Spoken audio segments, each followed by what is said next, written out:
Eric and Don and Ivanka, I guess she's not a defendant, Eric and Don and Donald Trump being liable for fraud.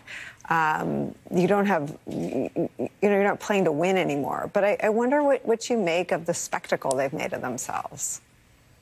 Yeah, I'm so glad that Sue was able to kind of articulate the different defenses, because it perfectly represents kind of every Trump legal proceeding, every accusation against the former president, regardless of jurisdiction or form. And it's this: there are always two contradictory arguments that they make. First is the smartest person in the room argument that, well, regulators don't know what they're talking about. Banks don't know. Prosecutors don't know. The attorney general doesn't know. We're the smartest people in the room, so why would you question us?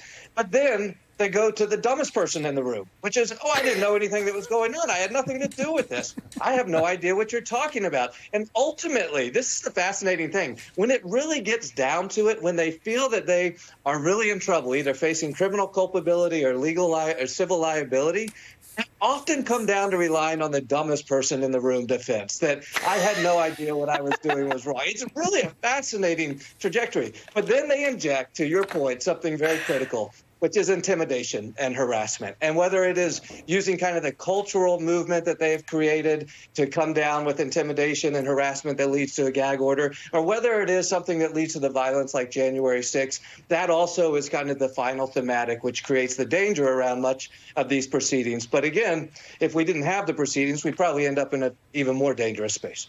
Yeah.